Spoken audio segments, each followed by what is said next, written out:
Good evening. This is Crime Classics. I am Thomas Hyland. I'm going to tell you another true crime story. Listen. The general just fell out of bed. His name? William Scott Ketchum, Major General, United States Army, retired.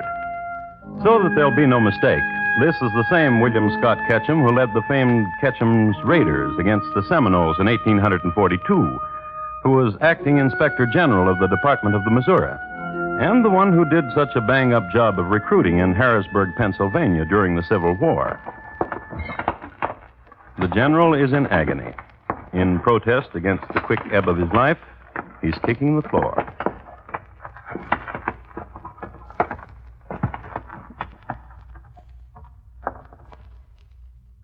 The general is dead.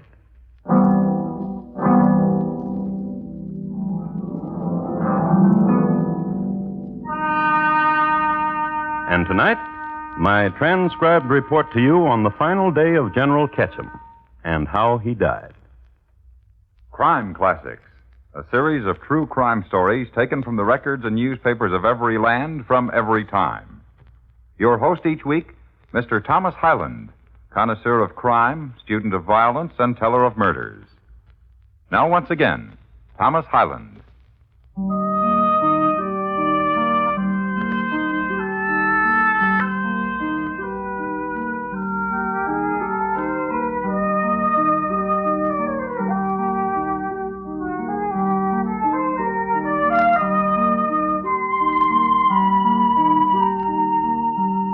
The year is 1871. The place is Baltimore, Maryland.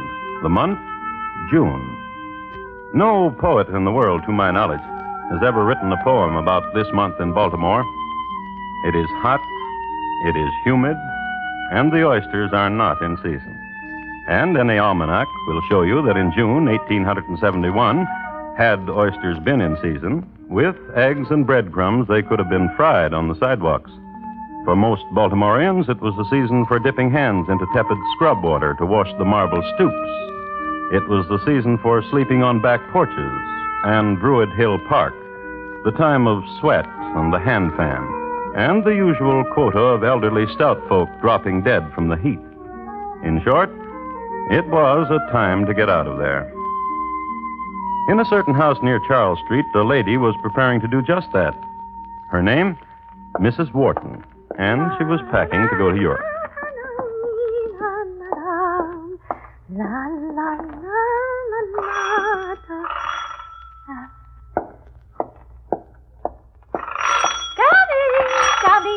Coming. General. Mrs. Wharton. How nice. How very pleasant. Do come in, do. May I present Mrs. Chubb? Delighted. Oh, do come in, you and the General. I've been cooling myself with iced dandelion wine. Do join me. I do not imbibe. I work for the United States Department of the Treasury. Mrs. Chubb needs to keep a clear head at all times. I used to work for the United States Post Office Department, but now I'm with the Treasury. My, that's interesting. And you came all the way from Washington with the General.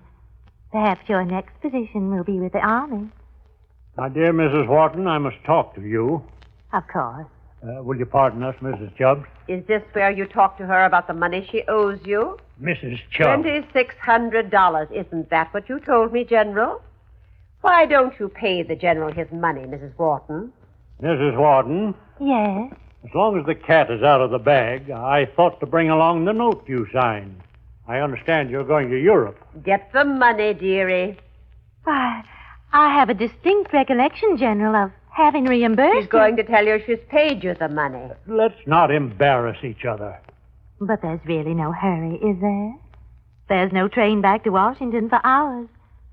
Wouldn't you like some wine? I do not imbibe. Just a small glass? You just sit down and relax. I'll bring you the wine, and we'll chat. You might stop at the cookie jar, too, dearie, for the $2,600.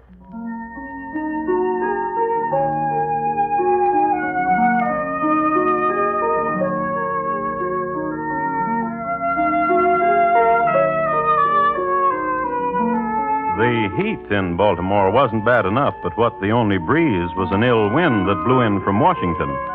From the point of view of Mrs. Wharton, that is. It should be remarked that Mrs. Wharton was no chicken. She was 50 years old and at an age when petty tribulations could easily bring on an attack of the vapors. Now consider. Here she was packing to go to Europe, and if you remember just a moment ago, she was happily singing. Now descends upon her people who ask her for money. Certainly conducive to vapors, if anything was. But Mrs. Wharton, true to the noble tradition of Baltimore women, of whom I might mention the fabulous Eulalie Bracken, the belle of the Rappahannock, did not permit herself the vapors under duress. Instead, she went directly to her wine cabinet. Right here, and for the next 10 minutes, history only serves up to us a vacuum.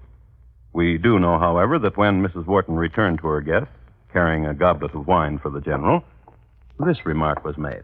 What took you so long, Mrs. Wharton? Did you stop at the cookie jar, dearie? General? Your health, ladies. And yours, General. Oh, my, yes.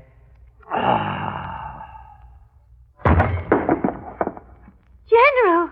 What are you doing on the floor, General? I can't get up, Mrs. Chubb. Please. What is it, General? Call a physician. I'm ill.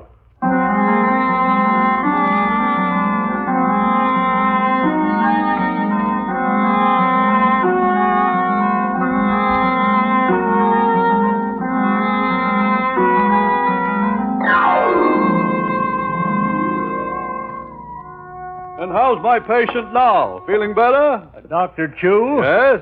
You must do something for me. Anything, General. Convey to Mrs. Wharton my apologies.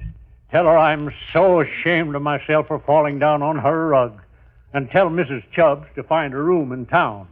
And Dr. Chu. Anything, General. Tell Mrs. Chubb to stay there. Of course. General, Yes? you know what's wrong with you? What? I don't know. I thought perhaps you did. I thought perhaps you had a previous diagnosis. I thought perhaps this was a recurring ailment. I haven't nailed a day in my life, except Out with it. except when I was in the swamp chasing the Seminoles. Then I was sick most of the time. Ah, Yes? in the swamps. Cholera morbus, and your present symptoms. Sweating, purplishness, weakness, and debility. Cholera morbus recurrent type. Is that very serious? Rest easy. I have the very thing in my bag. You're going to feel like a new man as soon as you take this. Vile-looking stuff. Why is it that all you army men quail at the sight of medicine? Here. Drink this, General. No, I'm not going to drink it. General, come on, open. I don't want to. General. Yeah. Here's some water. Drink it. What kind of medicine was that? Creosote and lime water. How do you feel? It seems... Yes? Suddenly the foreignness is gone. Good, very good. May I get up now? Oh, no. You'll be abed until tomorrow at least. I'll have Mrs. Wharton fetch you a prescription which will work wonders. Goodbye, General. Mrs. Wharton, Coming. I have a message for Mrs. Chubb. Where is she? Must I reveal? Well, I do have a message for her. She imbibed. She can't stop. She's in the rose garden now. I can't get her out of there. But then... Tell her to take a room and stay there. General's orders. And how is the General? He says his furriness is gone. Splendid. I gave him a palliative, a temporary relief. Is he seriously ill? He isn't young anymore, you know. There are no small sicknesses when one gets to be his age, and I'm afraid he can't be moved. He'll have to stay here at your house. But of course. He can stay in my room. I'll use the guest room. And an errand for you, Mrs. Wharton, to the druggist's. Get some tincture of yellow jasmine and give him a tablespoonful every 2 hours. Tincture of yellow jasmine every 2 hours. Goodbye, Mrs. Wharton. Goodbye, Dr. Chu.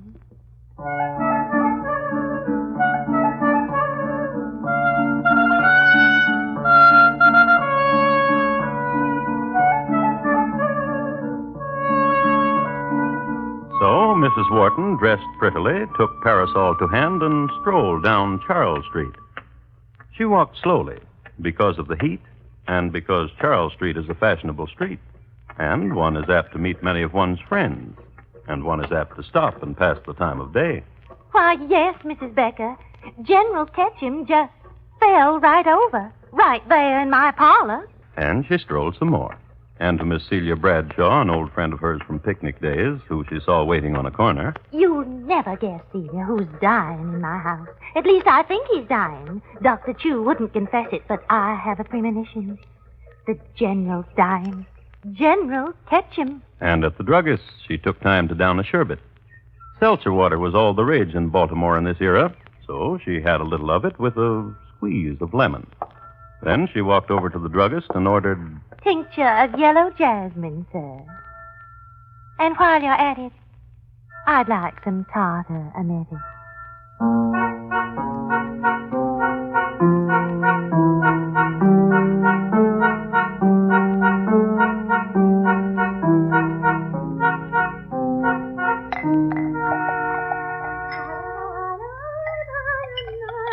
I'm in pain. I hurt. Mrs. Wharton, please, hurry. Mrs. Wharton! Coming. And here we are. Oh, my stomach. The doctor said as soon as you drink this, you'll feel no pain. Please, hurry. Now here, drink this. All of it? Every drop. Come on. Now, General, just a moment ago you were begging for it. Now, every drop, all the way down, the whole glass. General, watch out. You'll fall out of bed. General, what's the matter? General, you look...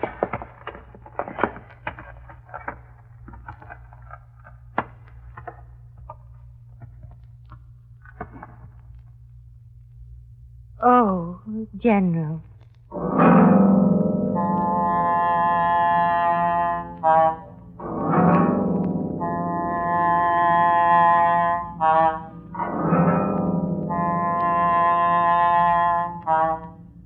The general was dead. Frontiersman, recruiter, quartermaster, dead on the floor. Fini to a military career. And it was then and only then that Mrs. Wharton had the vapors.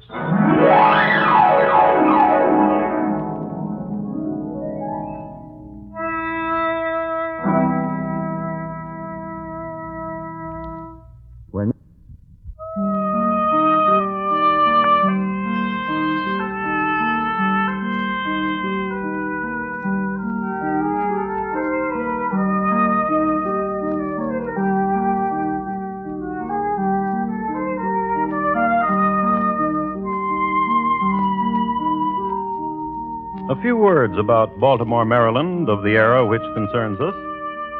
Even in the 1870s, it was one of the medical centers of the world. It is known as the home of the crab cake.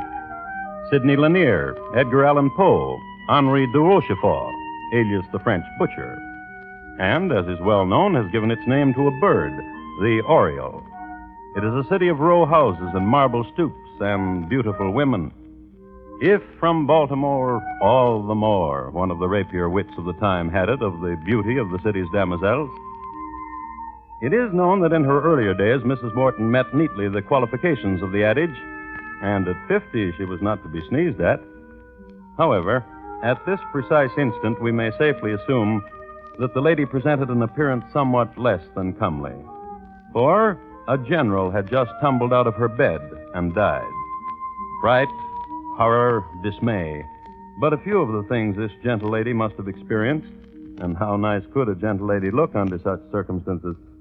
She was leaning against a bedpost, pressing her temples. From the front door.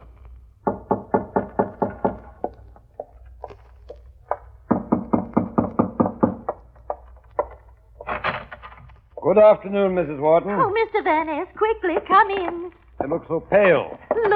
Look in my bedroom. What? Look in my bedroom. Did you lose something or what? Please, do as I tell you. All right.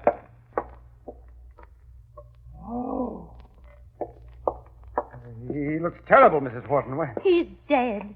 He can't be. Please don't be stupid, Mr. Van Ness. He's dead. He was ill, and he died. But when I saw the general this morning, he looked so robust. You saw him this morning?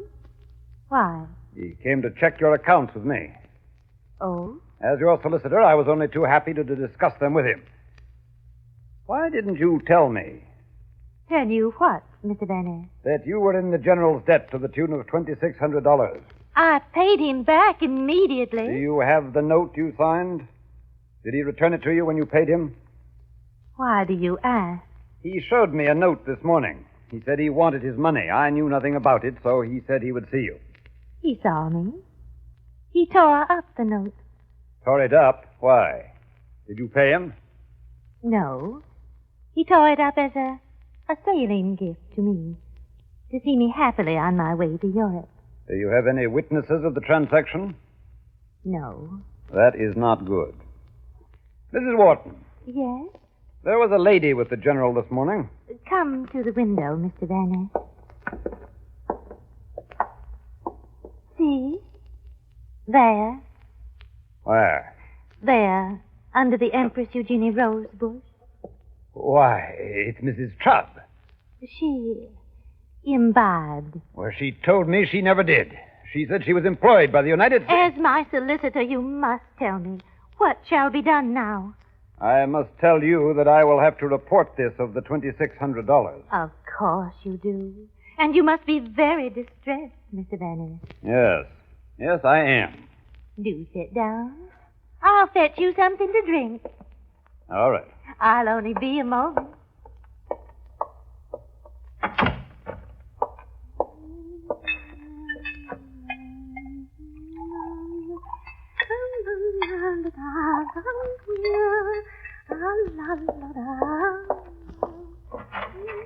Oh, here, drink this, Mr. Van Ness.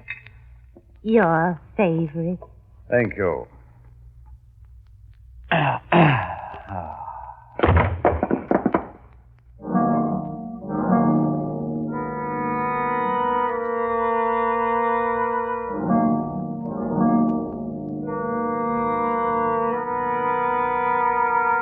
I am happy to report to you that Mr. Van Ness regained consciousness an hour later. He rose to his feet and looked about him. He was quite alone. Through a window, he could see the setting sun.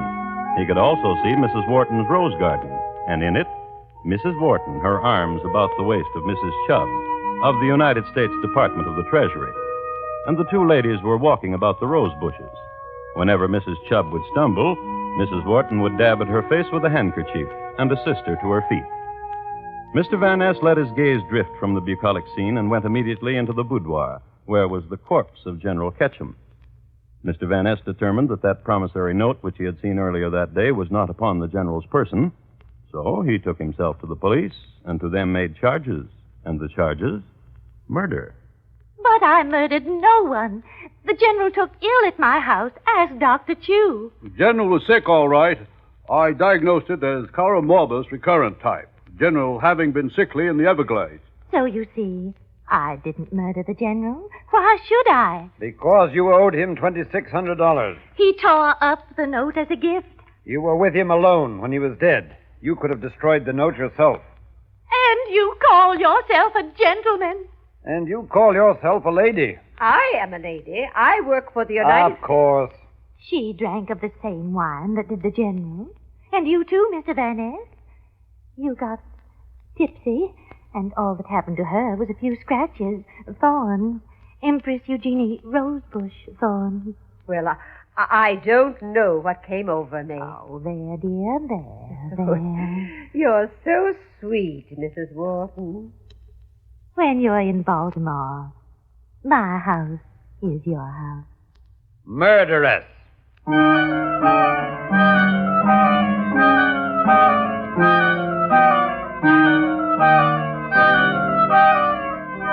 However, Mrs. Wharton was charged with suspicion of murder, and immediately a more detailed statement was taken from Dr. Chu.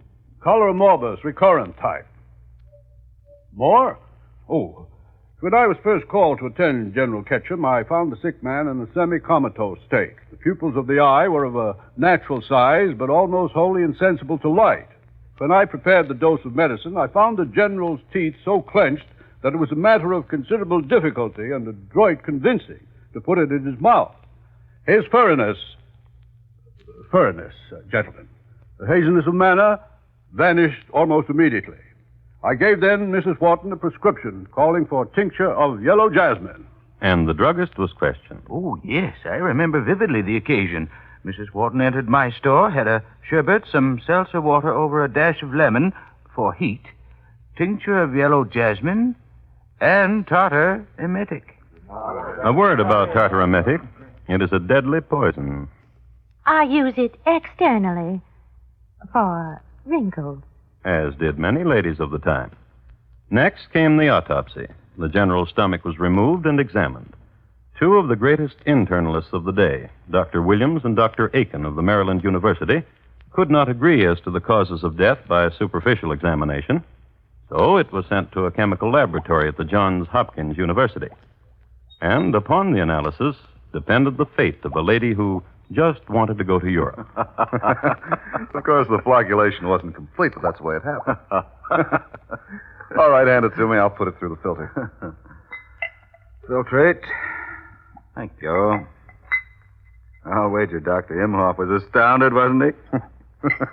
He thought he'd discovered something. He was prepared to call it the Imhoff effect. Attach this to the hydrogen sulfide, will you? You know what? What? This is the closest I've ever been to a general.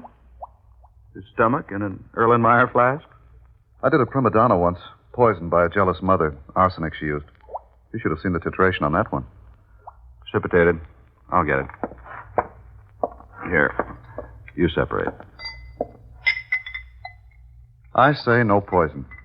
I say poison for $1. How do we stand now? You owe me 3 from the last 2 analyses. Hand me the muriatic acid. Thank you. Ammonium sulfide? Oh, my. Orange red, Joe. Tartar emetic in the stomach, wouldn't you say? Tartar emetic? Chalk gives the same reaction. Plain, everyday chalk. That's the way my report is going to read. Chalk in the general stomach.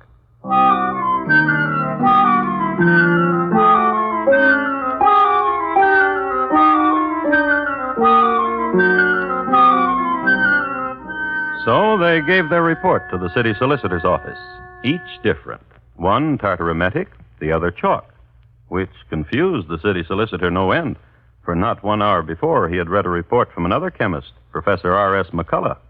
Professor McCullough, having examined a like portion of the general stomach, averred that not a trace of tartar emetic was to be found, nor chalk, but a bit of chicken Maryland. Confusion. The while, Mrs. Wharton, detained in prison, had a visitor. I baked these myself, dear Mrs. Wharton. Dear Mrs. Chubb. They're wrong about you, what they're saying. What are they saying? That you poisoned him. And others are saying that you would not, that you're too much of a gentle lady.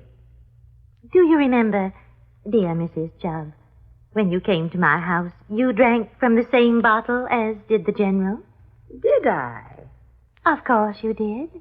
Remember? Wasn't it from another bottle I drank? And at a different time? You are a tease, Mrs. Chubb. Did I tell you there was no Mr. Chubb? I'm sorry. I'm so very sorry. 3 years ago, he ate a bad crab. And you are alone, as I am. Oh, I dislike Washington. When we return from Europe, you'll come to live with me. Dear Mrs. Wharton, and I have something else to tell you. Professor McCullough examined the general's stomach. The professor said The General had not been poisoned. La la la la la la la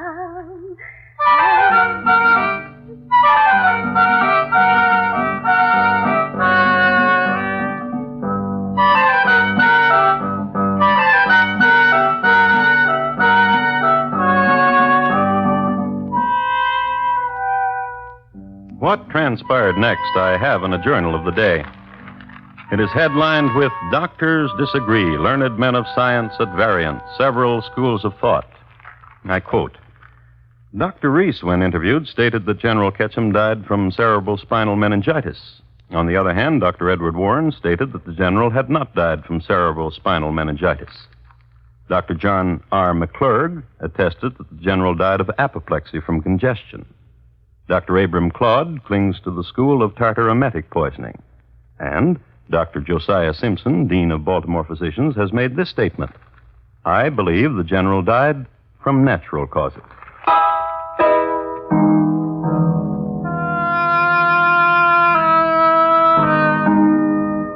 On December 4, 1871, the case went to trial. And possibly because of the conflicting testimony, Mrs. Wharton was acquitted. And thus it is that the true cause of the general's death is not known. Nor does history record whether Mrs. Wharton and her dear friend Mrs. Chubb ever got to Europe. But Mrs. Wharton's home, her abode wherein the general died, still stands. I expect you think I'll tell you that today the house is haunted. Well, it is, but not by the general. By Claude Forrester, who was the victim of an unsolved axe murder some 20 years later. The general has been forgotten. Until, I hope, tonight.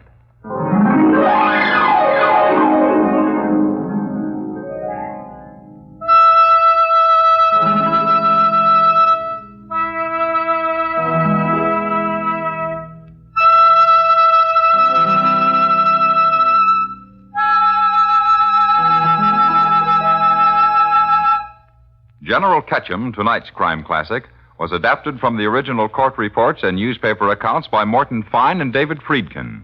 The music was composed and conducted by Bernard Herrmann, and the program was transcribed and directed by Elliott Lewis. Thomas Hyland is portrayed on radio by Lou Merrill. In tonight's story, Paula Winslow was heard as Mrs. Wharton and Russell Simpson as the General. Featured in the cast were Herb Butterfield, Bill Bissell, Sarah Selby, Hy Averback, and David Young.